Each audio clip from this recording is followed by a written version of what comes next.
Years ago, you probably remember or have seen the viral clips of a very young kid who was shooting some three-pointers by himself. And as he was shooting those three-pointers, he had no other than LeBron James and his younger son rebounding for him. And after he made a couple, he wound up saying something to LeBron and challenging him to a three-point shootout. Even though this kid was really young, you could tell that he had a great shot for him and he was a great player. It was just an awesome sight to see because him and LeBron was going back and forth, trading bucket for bucket. But however, he wound up missing and LeBron cashed out and beat him in the shootout or challenge. LeBron wound up looking at him, shaking his head and laughing it off, and like I said, it was really cool. And when this video started going viral on YouTube and Twitter, everybody was saying how that kid's gonna remember that and talk about it for years. Let's just be honest with ourselves. How legendary and insane is that? Imagine you're just out there at a local AAU tournament and you're shooting, the next thing you know, you're in a one-on-one shootout with LeBron freaking James. That is literally something you can only dream of. But it happened though, and I'm sure that kid was in the moment and wasn't thinking about how great an achievement and honor that was.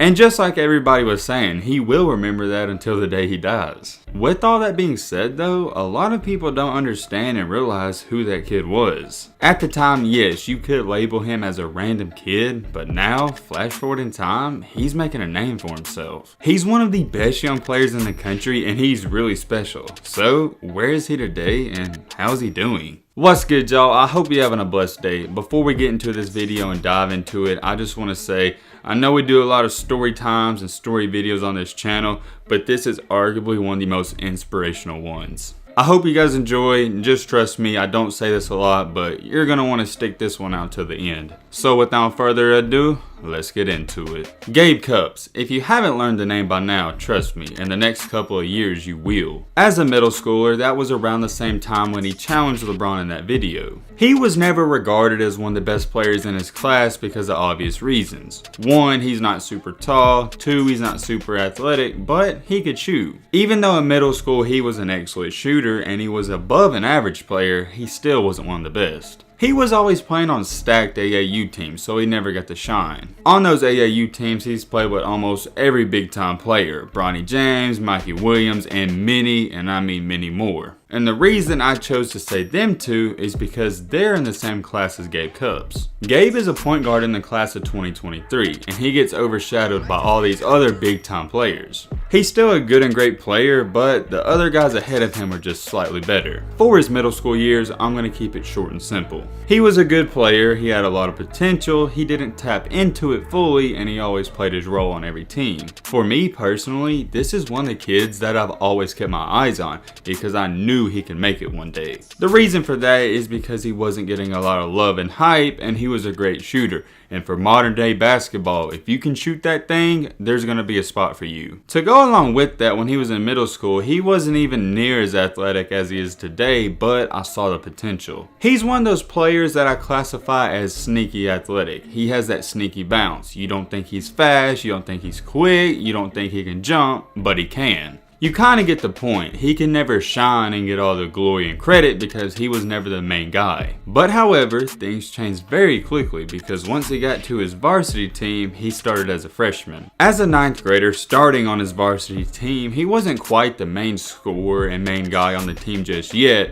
but everyone knew he would quickly, and I mean quickly, take that spot. For his freshman season and 25 games played, freshman on varsity, he averaged over 11 points per game. I feel like I say this when I talk about every big time high school player, but for a freshman and 9th grader to start and produce on the varsity team is unreal. I think I always give players credit for that because I related to them because I started on my varsity team as a freshman and I was terrified to death. You're literally a 14-year-old playing grown men. It's kind of scary at first. So for Gabe to go out there every night and get over 11 points per game, it was a sight to see. Still though, people were sleeping on him and he was getting no love. He also pitched in roughly 2 rebounds per game, 2 turnovers, and 2 assists. For his freshman season though, what impressed me was the fact that he was efficient. He shot 40% from the field that season and shot over 38% on threes. He wasn't one-dimensional either because people like like to label him as just a shooter. He shot over 200 field goal attempts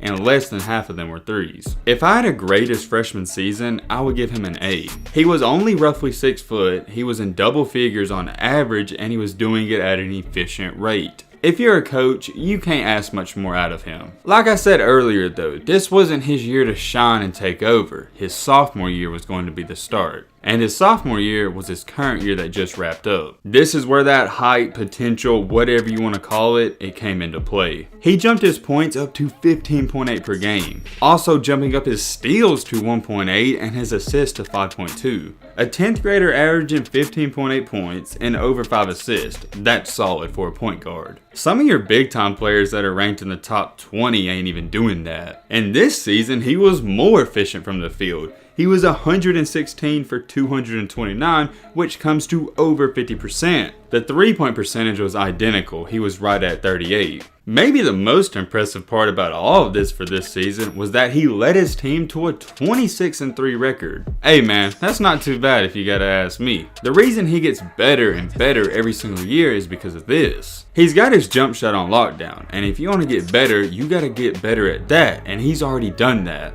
So now he's not even working on his shot where other kids his age are. He's working on hard shots. I'm talking about fadeaways, step back, turnaround jumpers, and stuff like that. He's working on his footwork, his explosiveness, his Euro steps, and spin moves. Whereas other people that age and the players he's playing against can't even make a wide open shot. He's also filling out his body and getting bigger and stronger. In that video clip where he challenged LeBron, he looks like a skinny little kid. I wouldn't say he's buff now, but he's definitely put on some muscle and size. I know some people are going to be like, oh my gosh, what are you saying? But his game reminds me of Tyler Hero's. Great shooter and also sneaky athletic. The main difference in them two is that one's 6'5" and the other 6 foot. And oh yeah, I can't forget to mention, he's now a state champion because just recently he led his team to the state championship game and won it by 1 point. He plays for Centerville High School in Ohio if you didn't know that, and yeah, they're a solid team. I also believe, because I was seeing this everywhere, that this is the first state championship in that school's history. So this guy's already breaking records, and he's only in 10th grade. You can only assume that he's going to win at least one more championship while he's there. He's got 2 more seasons of high school basketball left,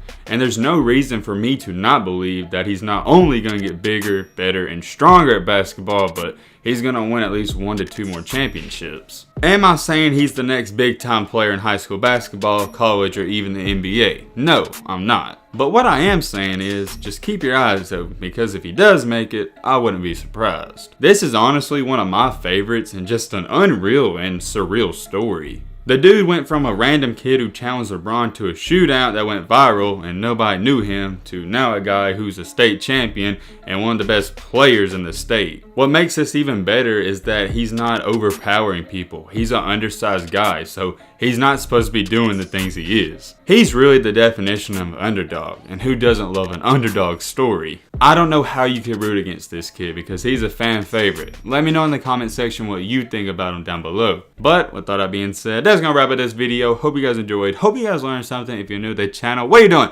Join the family, hit that subscribe button, and leave a like for more. And as always, let's be great. I'm out, y'all. Peace.